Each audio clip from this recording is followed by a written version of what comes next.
Amen. Can we clap our hands for the Most High God? You may be seated.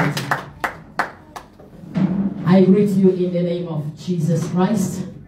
And all those who are in the house this moment, we greet you. And those who are watching us, they are following us on Facebook, we greet you. And those who will all follow us on YouTube, we greet you in the mighty name of Jesus Christ, and we welcome you into this service in Jesus' mighty name. Amen. Can we clap our hand for the Most High God once more? I'm glad to be here. I bless the name of the Lord for this moment in His presence. I'm grateful unto God for allowing me to be before you, bringing the word of God unto you. I bless the name of the Lord. Amen. I'm also thankful to the man of God, our pastor, Pastor Benjamin Kifwabala, who has accepted me to bring the word of God at this moment before you. I'm so grateful. Thank you, man of God. May God bless your ministry in Jesus' name. And I'm also, I acknowledge all the servants in the house, and those also will follow us from far into the other countries. I bless the name of the Lord in the name of Jesus Christ, and also I greet you once more. Blessed be the name of the Lord. I'm going straight to the word of God, just running with the time. I bless the name of Jesus. Today we are going to share something, to learn something about God. Hallelujah. I hope you are excited to be here. Amen. So please let your spirit be ready in the presence of the Most High, so that you may listen and receive something from God. Today I want us to learn something that is about God. I'm not saying that we don't know God. We know God. Maybe sometimes there is other things that we are not really paying much attention about God. The God that we know, the God that we are serving. Amen. We may see them like small things, but they are not really small things. We have to know about God. So I have come to share with us in the book of Judges, chapter 6. My message is from verse 11 to 16. But I will give us, for the sake of time, I will not read everything, because the story is starting from verse 1 until going down very far. But myself, I will just use verse 11 to 16. Amen. I read in the name of Jesus Christ.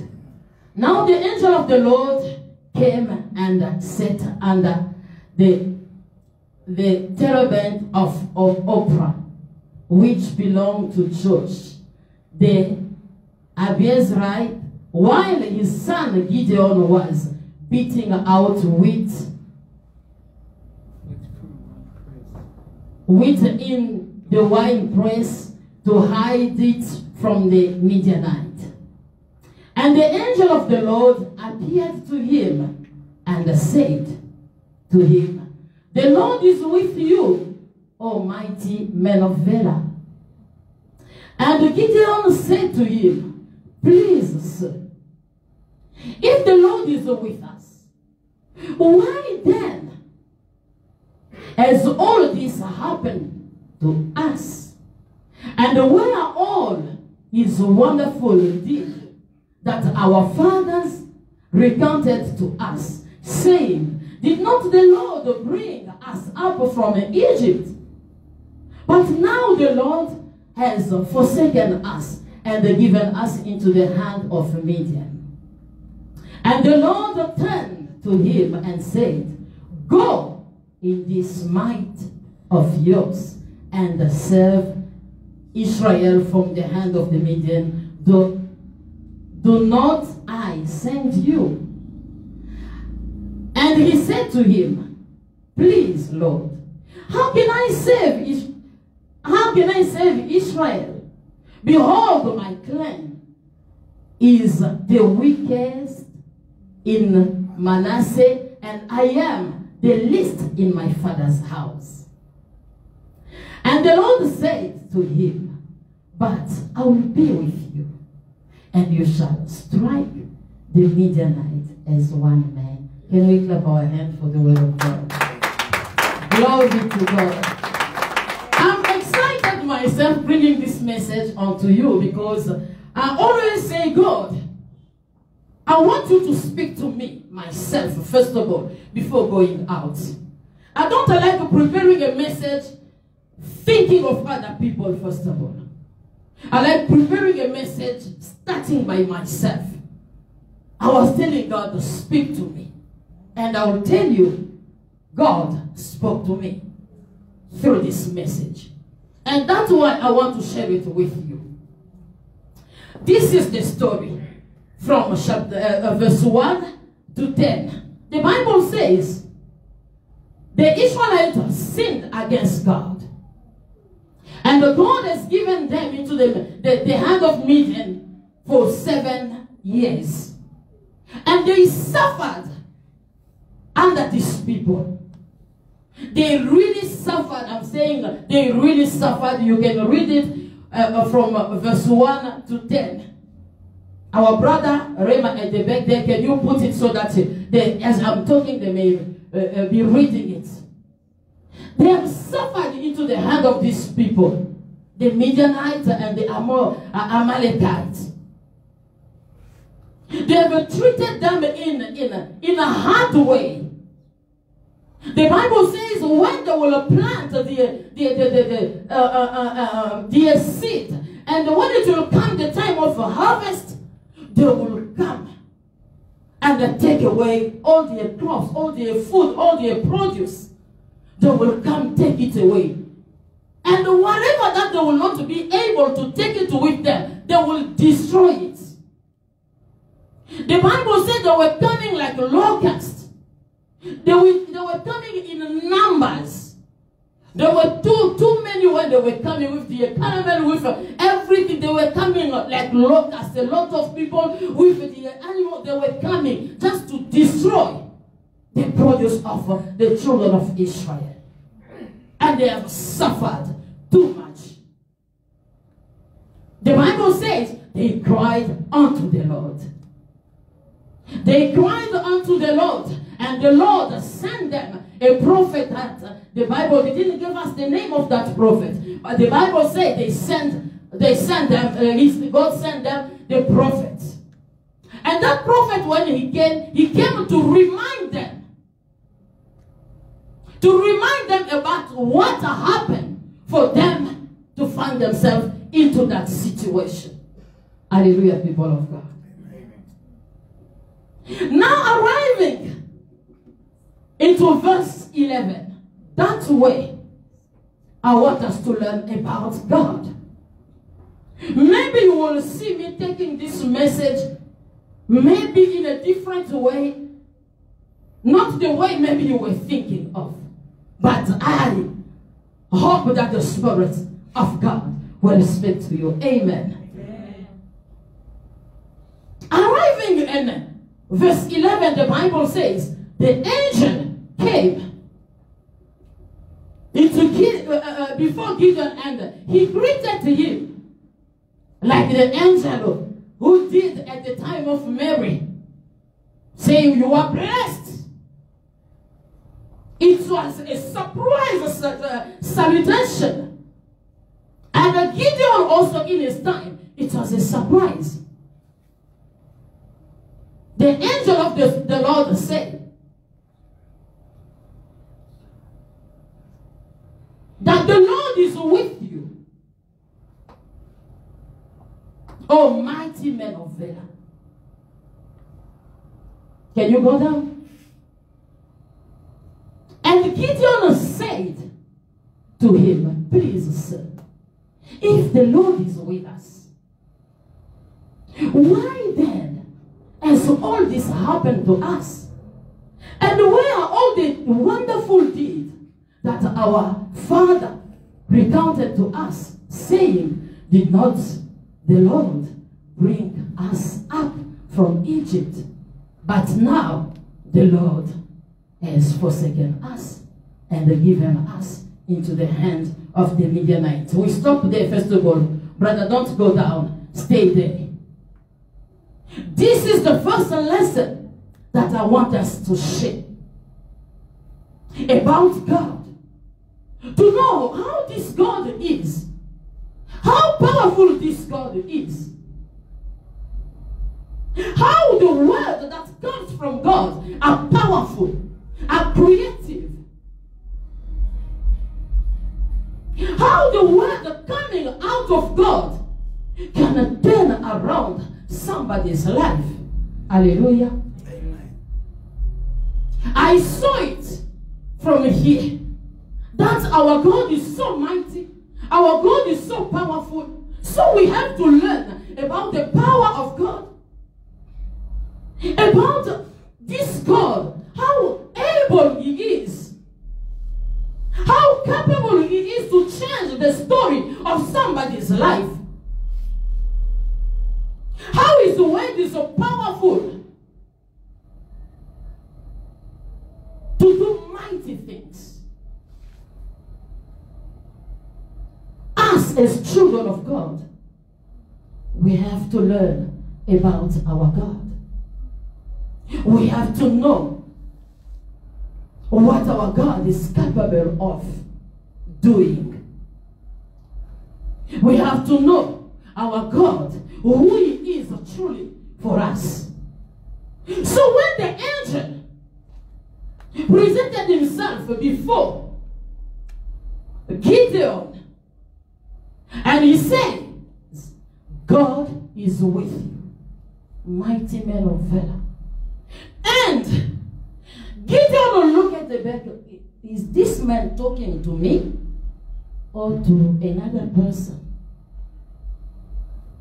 He saw that the angel of the Lord was talking to him. But how come? Because Gideon was beating the wheat at the wrong place. Why am I calling it the wrong place? Because the wheat has been, it has to be beaten out. When there is an open space, when the wind is coming, it's taking all the dates directly. But the Bible says he was beating it at the wine place. Why? Because he was afraid. He was afraid of the Midianite. He was afraid of the Amalekite. Why? Because they will come and take away again that food that he had. He was afraid. He was too much afraid. That's why he was hidden there. And then listening to somebody saying the Lord is with you. How comes? How can you say the Lord is with us? While, look at the way I am. I'm hiding myself. Why? Because I'm afraid. And you are telling me the Lord is with me? And you went so far calling me a man of valor. Mighty man of valor. How come? Look at me, I'm afraid. I'm hiding myself there. I'm hiding myself there. Where is all the good things, the wonders that the Lord has done?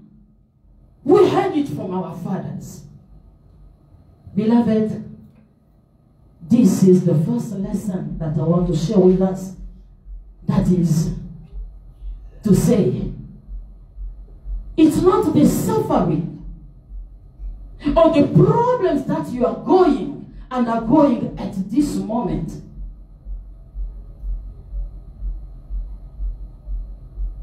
that has become like the disappearance of God in your life. You have to know that God has promised you, as it's written in Joshua chapter 1 verse 5, God was promising Joshua, telling him, I will never leave you. I will be with you. Isaiah 43. God says, even when you are undergoing into fire, into waters, I, God, will be with you. I want to tell somebody tonight that, beloved, you have to know you are following me at this moment. I don't know your time. I don't know what you are going through. I don't know what you are suffering for. But I want to tell you, it's not to those who suffer all those the problem, difficulties that you are going through, that has taken away God from his throne. No. Those who suffering didn't take God away from you. Gideon knew that God is not there. Because we are suffering, even I'm hiding myself. Look at us the way we have become. The Bible says they have run to the caverns. They have run there to hide themselves there. On the mountains. They have put their tent on the mountains, just hiding there because they were afraid. Gideon saw that we are suffering. How can you say God is with me? How can you say God is with us? I have come to tell you, beloved, God is with you. Yes. No matter the time that you are going through, God is with you. Yes.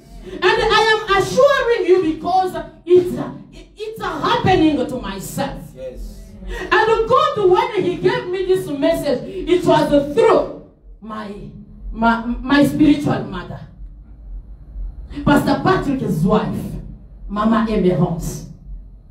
We were talking about something. When we were talking, I said, Mama, I'm just doing 1, 2, 3, 4, 5. She told me, go with the might that you have.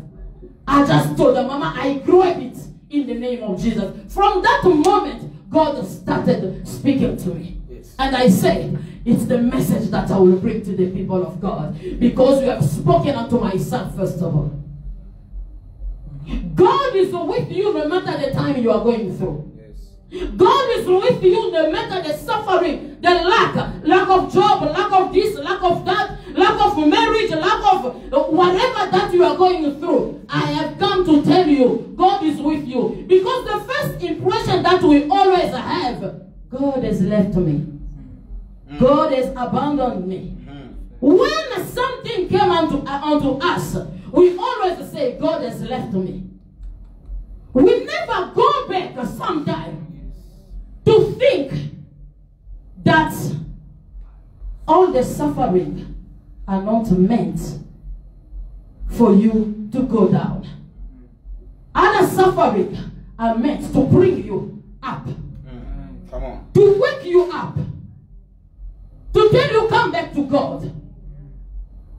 To tell you wake up, wake up, wake up. There is something that is coming. You are just seeing the suffering. You are not getting the message through that suffering. Yes. You have to get the message because maybe God is calling you in his presence. Because you were too much distracted. God wants you. He wants your attention. That's why that suffering can also pass by. I have come to encourage somebody. Telling somebody that the Lord is with you. He has not left you as you are thinking. He's with you. Remember, he said, I will never leave you nor forsake you. I will be with you. So the word of God is true. In fact, the Bible says in Numbers that God is not a son of man to lie. Either a man to repent. Hallelujah. Going down there, the Bible says Gideon was asking the angel, if God is with us, why are we in this situation? And where are all the wonderful he did in the past. I will use this before entering the idea that was in Gideon's mind. I will say this first of all. Beloved, let all the wonders that has happened in your life yesterday may not become questionable unto you today because of your present time, because of your suffering of this present time. In fact, let it become a point of a strong point for you to remember that the Lord who did it yesterday, he can still do it now. Amen. Don't question God that he did yesterday. Now you started questioning God because of the present time you are in. The suffering, the difficult time that you are going through in this present moment. You have forgotten about what he did yesterday. No, beloved. Wake up. Let the wonderful deed that God did for you yesterday, it may become a strong point for you today to believe that the God who did it yesterday, he can still do it. Today as I'm suffering, he can still do it. I can still see the light again. Yes. Come on.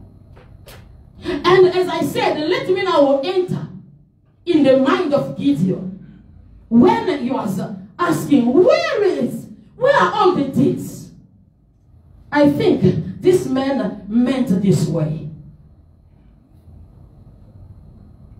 I have heard too much. I have heard that you did 1, 2, 3, 4, 5. But now, God, I want to see it. I want to live it myself. There is a singer in Congo who sang this way. Zambe nangai na yokango ya na yona sango lelo yo papaye na lingina mona na miso.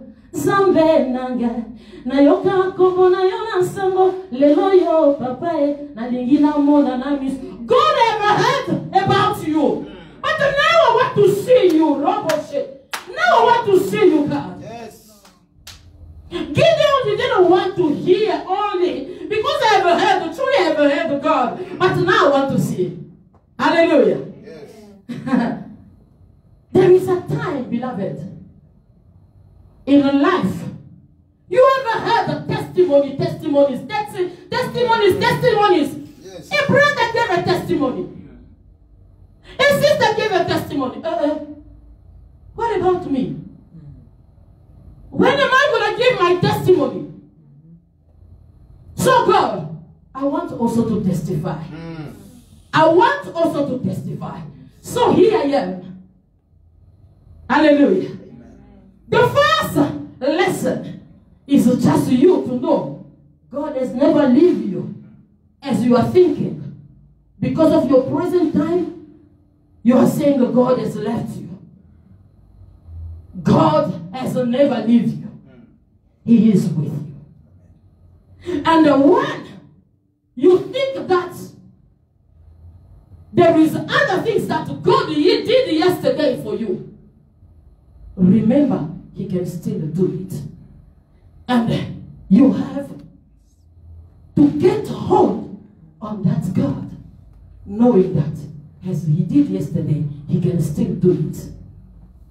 And calling that God, saying, truly, Father, I have seen and have believed that you have done it yesterday. But today, I want to leave it. I have heard now, like a Job, in Job 42, verse 5, if I'm not mistaken. Job said, I have heard about you. Now my eyes has seen you. Because he heard about God. Oh, I heard. Now truly, I'm in the point that my eyes have seen you. So I cannot doubt you anymore because I've seen you. Sometimes, people of God, we have to come at that point. Beloved, go down. I heard about, no, give me now, go back. Another one.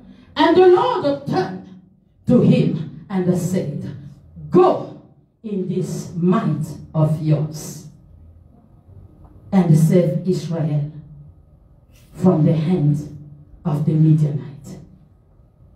I know that I didn't give you the topic of my message. The topic of my message is in this point. That's why I want to use it at the end. I don't want to use the topic of my message now. I'm just giving us, first of all, lessons that we have to learn as the children of God. We have to know that our God has never left us, He is with us. So the topic of my message is, go in the strength that you have. So I will conclude with that one. I'm continuing to read. And the Lord turned to him and said, and first of all, the Bible says the Lord turned to him and said, in verse 11 they say, the angel of the Lord. And here they say the Lord turned to him. That means it was just still God. The Lord himself who appeared before Gideon. And here they have made it clear that the Lord turned to him. The Lord is supposed to remind Gideon, telling him, you don't remember that you sinned. That's why you are in this situation. The Lord didn't remind him that one. But in fact, what the Lord did, Gideon coming from asking God question, where are the deed that you did yesterday? That we have heard that you did yesterday. And because God understood that truly Gideon want to see me. He want to see the deed that I did yesterday. He want to see it today. So God went directly telling him, go in the strength that you have. Because God now wanted to show himself unto Gideon who he is. That's why we have to know who God is.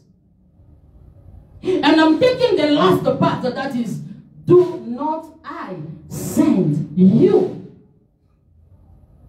I jump my topic and I come to take the last, that small last part. Do not I send you?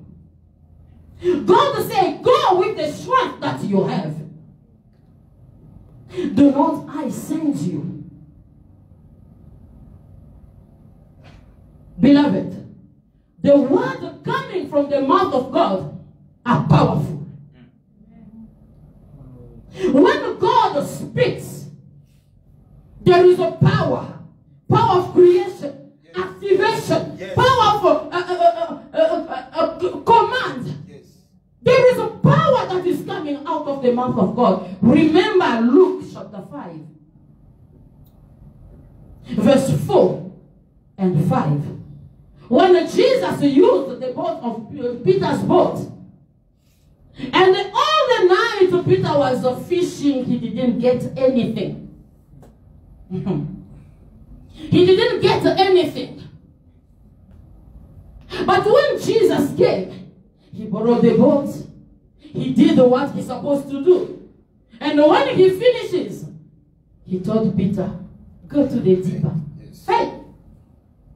Go to the deep. Then throw on it. Peter answered, verse 5. And he said to him, please, Lord. Verse 5, Luke chapter 5.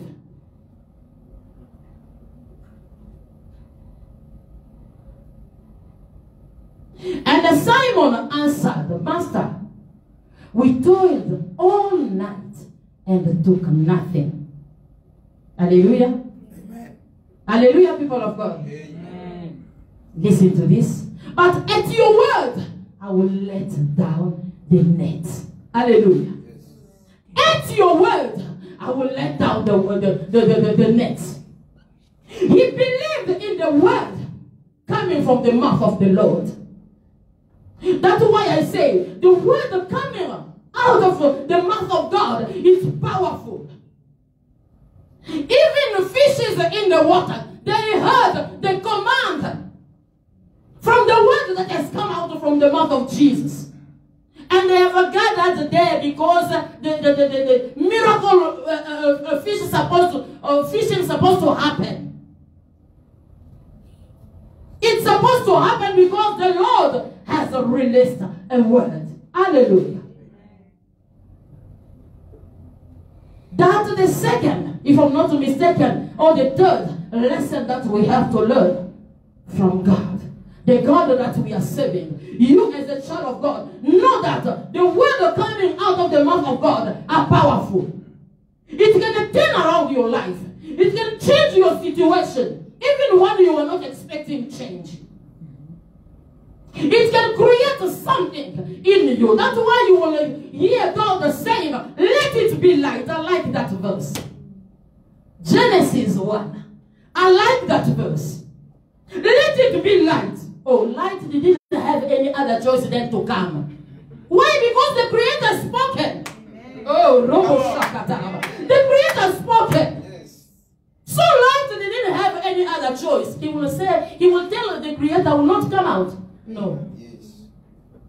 The word coming out of the mouth of God are creative, are powerful. The same way, the word coming out of the true servant of God are powerful. That's why in my spiritual life, when I was growing, I learned this thing. And I love it until today. I cannot hear a man of God telling me, God bless you, and I just live like that. No, no, no. I always receive what the man of God has released. By saying amen. Because when I'm saying amen, I'm saying it has to be so. I'm accepting what the man of God has released upon my life. I have learned this from the beginning of my Christian life. I learned this.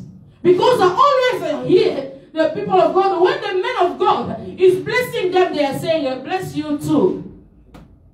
Oh, not me. No, I cannot go there. I'm receiving from the man of God. Especially when you are receiving from the true man of God. Beloved, there is something that has been created. There is a powerful word coming out of the mouth of God. So, he said, go back. Do I not send you? Because I myself, as I send you, you shall see. Let's go down, beloved. And he said to him, please, Lord, how can I save Israel? Behold, my clan is the weakest in Manasseh, and I am the least in my father's house. Hallelujah. Amen. How can I serve the Israelites? How? Look at me, I'm hiding myself. First of all, you are seeing me, I'm beating the wheat where I cannot do it. Because I'm afraid. I'm running for my life. So you are telling me that I may go and save the Israelites. How? And you even said that I may go with the strength that I have. I'm looking at myself. I don't have any strength. I don't have any strength, and I'm hiding myself. How can I serve them? I'm the weakest in Manasseh. My family is the weakest one. And myself, I'm the least. The fourth, if I'm not mistaken, the fourth lesson. God has put inside of you something that you don't know. There is something special special that the Lord has put in you that you don't know. That's why you are neglecting yourself. You are saying, I cannot do like them. I don't have the degree of doing like them. I cannot where they are, I cannot go. I know nothing, I'm too small. You are just neglecting yourself. Putting yourself like nothing. Putting yourself like nothing. But God uses the small things or the things that I can call nothing. This is written, if I'm not mistaken, in 1 Corinthians, man of God, can you help me? In 1 Corinthians, if I'm not mistaken, that God uses things that are simple to confuse the big one. I need that verse, please. It has left my mind. I had it in me. So when you are schooling himself and nothing is small, as you are seeing yourself small, as you are seeing yourself nothing, but God is not seeing the same like you. That's why the Bible says God, the thought of God are not ours. The way you are seeing yourself, you are neglecting yourself, you are taking yourself like a nobody. That's not the way God is seeing you. Because God knows that He has put something special in you. You are a somebody. You have a value before God. You are precious before God. He has something that He has put in you that you are not seeing. And Gideon didn't also see that thing. He was just saying, oh, I'm small. I'm the least. I'm nothing. I don't have strength. While God was seeing in another way. Can you go down? And the Lord said to him, but I will be with you, and you shall strike the Midianite as one man. Hallelujah. Amen. The Lord said to him, but I will be with you, and you shall strike the Midianite as one. That's why now I have come back to my topic. Go in the strength that you have. Hallelujah. I have come now to explain about my topic. Go in the strength that you have. We have learned that God has never left us. We have learned that we have to know this our God. He is with us. And the deed that He has done for us yesterday, we cannot negate it. It has to become for us a strong point to know that God is still there and can still do it for us. And here we have to be mindful of the presence of God in us. Going back to our first lesson, this is also telling us that we have to be mindful of the presence of God in us. Knowing that as you are going, when He said go with the strength that He had, the Bible didn't tell us that God has added muscles upon Gideon. No. We didn't see that written somewhere. That saying God has added muscles upon Gideon so that he may go and fight. No, we didn't see that. But what we have to learn in this place is the presence of God in us that makes us strong. Because God said, I will go with you. When God sends you, beloved, you have to know that God, while He's sending you, He knows your weakness. He knows that this one you cannot. He knows that one you cannot. And He put Himself in you so that you may go with Him. You may not be alone. That's why He said, I will never leave you. I will be with you. So from here, the lesson that you have to learn is to remind yourself about the presence of God, knowing that I'm not going alone. I'm going with God. And beloved, have in mind, as you are going with God, you will never fail. God told Joshua in Joshua 1:5, I will be with you, and no one will stand before you. Why? Because he was with God. That way you will see walking with God is very much important. You have to remember about the presence of God in you.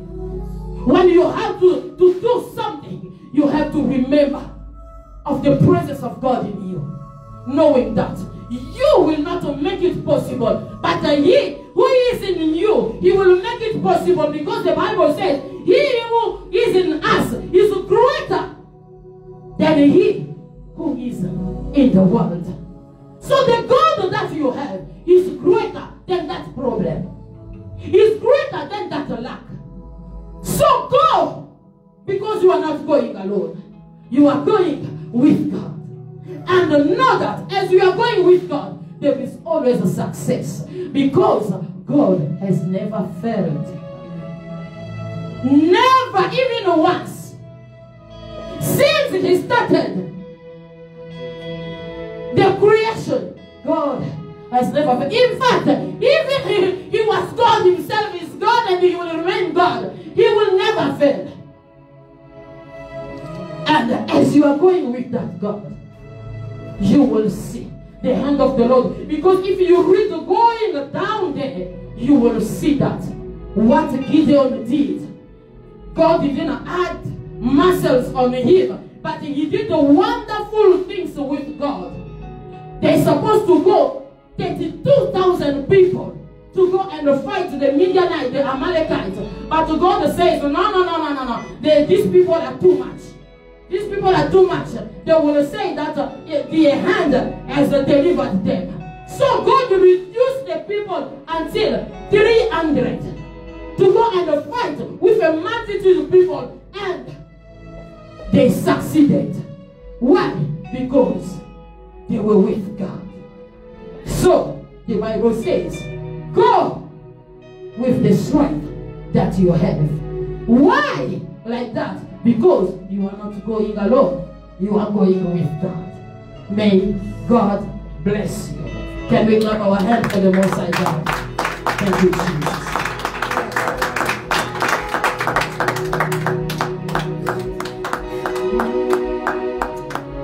Thank you, Jesus.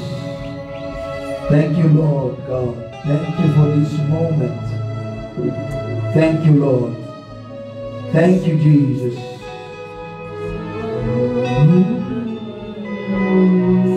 Thank you, Lord. Oh, hallelujah. Sing it. Thank you, Jesus.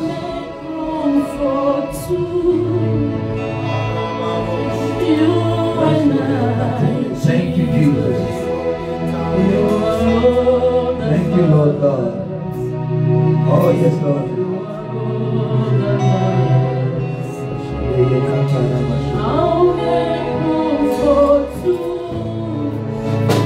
Thank you, Lord.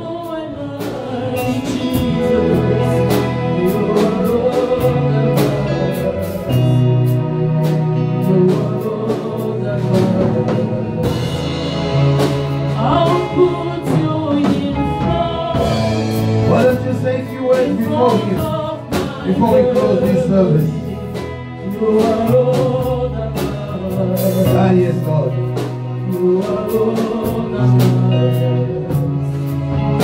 I'll make room for two. You and I, Jesus. You are all that matters. You are all that matters.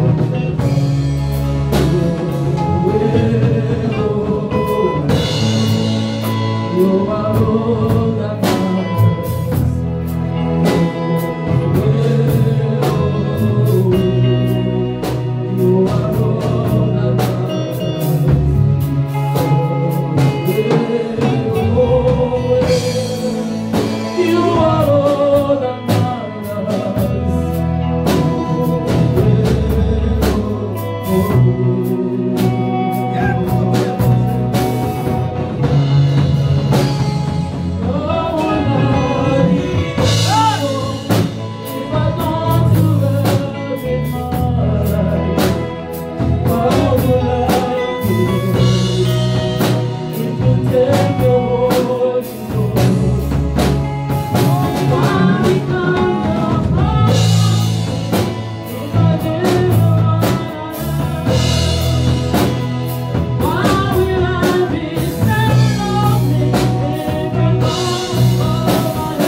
up your hand. Let me pray. Father, in the name of Jesus Christ, we thank you. We thank you. We thank you for strengthening us. We thank you for your hand that is upon us. We thank you for being with us. We thank you, oh God, for being, oh Lord, the one that is guiding. And we pray in the name of Jesus. We pray in the name of Jesus, precious Lord, that God, you may show yourself unto your people, that you may show your hand, oh Lord God, in the life of the church, the life of your people, and glorify your name. We give you the glory, we give you the honor, Yahweh. What can we do without you, oh Yahweh God? Where can we go, Lord God, unless you bring us, unless you show us the way, unless you show us the direction, oh Yahweh God? Today we humble ourselves. We humble ourselves and we say, have your way. Have your way, oh Yahweh God. With so many questions in our mind, we say, have your way. With so much, oh Yahweh God, that surround us with the heavy balance, we say, have your way, Lord Shiloh. Have your way, have your way, have your way. Have your way, have your way. Have your way, have your way. May I ask you to stand up as we are closing. I would like to bless those of you that are watching us. And we thank you for connecting with us. We pray that you may continue to follow us and we will be coming to get your way on Sunday. May the hand of the Lord rest almighty upon you. Continue to follow us.